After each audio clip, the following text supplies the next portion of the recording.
Hi everyone, welcome back to Crochet Rocks. Tracy here, and this is a bit of a new way of recording for me. There is a reason for that. I'm kind of locked out of the house, so I'm kind of using stuff that I've bought but I've never used before. So yeah, if it goes wrong, I do apologise, but this is an open with me, and this is a book that I've had quite some time. You can see it's quite tatty, and it's called 75 Colourful Hexigons to Crochet. So just bear with me one moment while I get my glasses. And in the meantime, if you haven't already, don't forget to hit the subscribe button and the notification bell. Okay, so this is by Leonie Morgan, and it's, let's see how it's set out. We've got quite a lot of hexagons in this book. There's 75 of them. And how's it set out then? We've got a foreword. We've got the hexagon designs. And intermediate, advanced, they're beginner at the beginning, intermediate, advanced, and tools, techniques, and all that stuff. So let's have a look on how we use the book. So there are charts as well as how to do it, and yeah, I guess there's, that's interesting. There is a picture page of, or a couple of pages of, all the different hexagons that are in the book, and that's a couple of them. There are a few projects I noticed as well. So this one's called the Granny Hexagon. They're pretty standard. I think I have a Granny Hexagon on my channel. I'm not sure actually. I might have. Lollipop, this one's called. Don't know why. It's just a more solid Granny Hexagon. Salacia, I don't know how you pronounce that. That's quite interesting, mix of stitches and colour. And as I say, there's a chart for every one of them. This one is called Fluoro. That's different. The trouble with those ones though is they do tend to have this part here where, you know, it's got an unwanted dip. This is called Tiles. Again, a solid one, but different stitch maybe. Bracken, this is called. Bracken. Bit of a mixture again. Lace layers. So each alternate row has a gap, really, a space. So it's making a lacy layer. Lattice wheel. So it's kind of like a pinwheel. Different one. Whoa.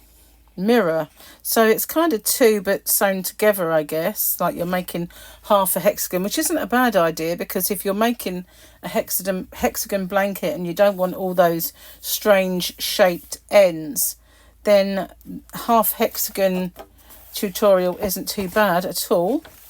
Fiesta, it looks very similar to one that I've seen before, but they've just kind of used one row of smaller stitches.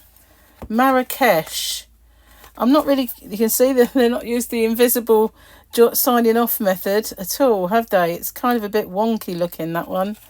And this one's called Zara. Rund, I don't know, Runde. I'll leave you to draw your own conclusions to that one.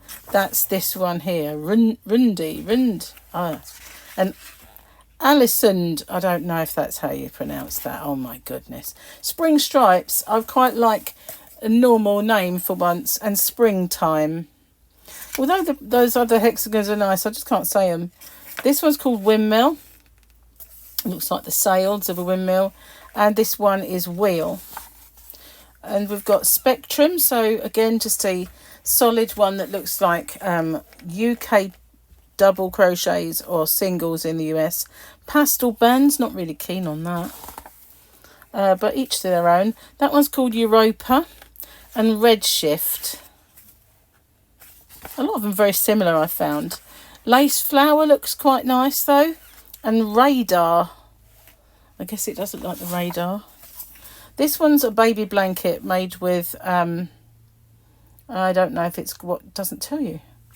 It's a beginner's level, and it doesn't really tell you the actual one they've used. Never mind. Shawl. So there you go. You've got one to make a shawl with as well. Sunshine, I like that one. It's kind of different from the others anyway. And Victorian paper flower. That's again different. Frosty candy. It's a bit of a granny really, isn't it? Or with a, I don't know if that's a popcorn stitch or something in the middle there. But popcorn granny, frosty candy, sorry. Dansk, this one. It's got, these holes are quite large, but it's still very pretty. I don't mind, you know, when you've got something like the willow square and you have a bit of a hole. So I don't mind, that's quite nice. And arabesque. More of a flower. I'm sorry, I'm being attacked by some, I don't know what, bubble wrap, that's what it's called. As I say, I'm in the yarn van, so, you know, that's where a lot of packaging material is. And then I quite like that one, but it is very flower-like, so it depends how you join that as to what it would look like. Puff flower.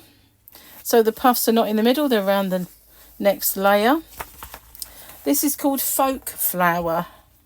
And we've got a bit of back post, front post, whatever that post is, going on to make that stand out like that. This is pretty though, pop flower, I like that one. Little one, make a good, well, it would make a good coaster if it wasn't so bumpy. Cherry blossom. Again, really just the colours that make that. Ipamea. That word. Yeah, I like it though, it's a nice square. Triangle. Hexagon. Oh my goodness. Bloom. The pronunciation is putting me well off, isn't it? Flor Bonita. That one's called skeleton flower. There's lots in here. Seed head skeleton. So that bit where the holes are filled in on this one. We have cluster of grannies and grandma's motif. A different word for granny. Seashore.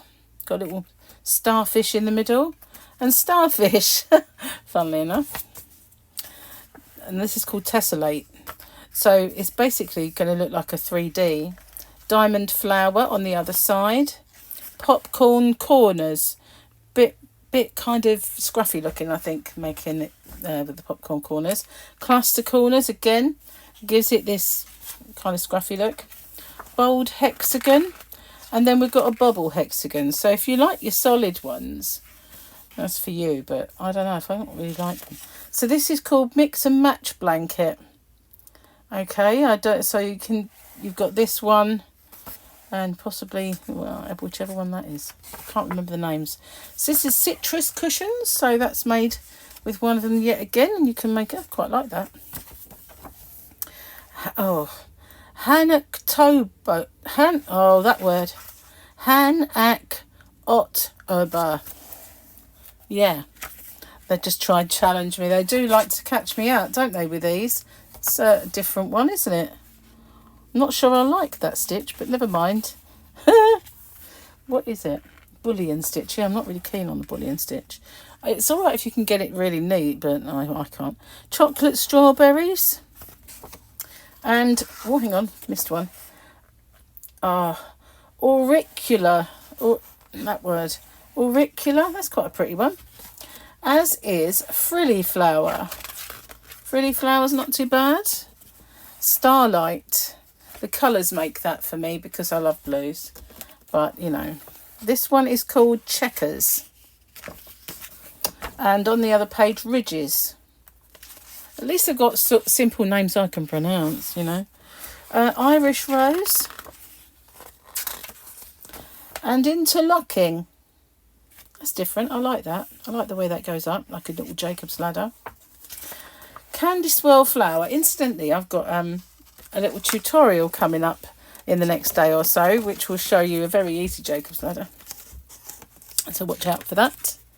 Or it might have already popped up. It depends when this airs. Little Mill and Feeling... I'm not going to even try that word. Rigid Spokes. Smooth Spikes. Flower Hex. That's not too bad. I like this one though. Ribbed Hex is quite nice. That's calling to me to make it. Might do that. Sirius and Marigold. Oh, very attractive. But we've got Rose Canina and Pax Romana. I like the Pax Romana, gotta be said. Triangles and Wild Rose. And then we've got a flower bag. And then materials and notions. So really don't need that, do we? Basic techniques. And it's in UK terms by the looks of that. I just saw the word treble, but then again, we both have those. Bubbles, and it shows you what they're called on the patterns. We talk about tension.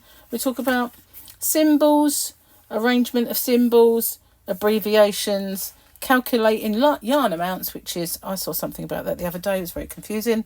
Tension, blocking and joining, lots of technical bits, half hexagons, design your own project, and a bit about colour wheels. And then we've got the contents page. So I hope, oh dear, I hope I didn't go off this. See, I'm not used to this recording method and moving it around, and I hope I didn't go off camera too much there. Anyway, that's 75 colourful hexagons to crochet. I've had this book forever. At the time I bought it, it was $10.99. I don't know what it is now, but on the description pages I will put what it costs and where you can get it the cheapest new, cheapest secondhand. I usually do that on the new, I've been doing it lately. So yeah, that's it.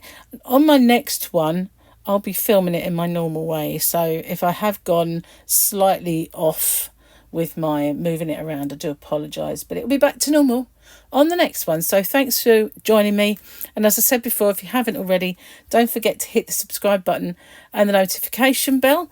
But I'll tell you something, just a little aside, I'm glad I've got this little bit of equipment, because without it I would have been bored today, because apart from sorting out things in the yarn van here, I would have had nothing whatsoever to do, because I managed to lock myself out of the house. So yeah, but at least I had keys for the car and the yarn van, so I wasn't lost. So yeah, forced me into a day of work and sorting stuff out. Anyway, thank you so much for joining me, and I'll see you guys on the next one. Bye bye for now.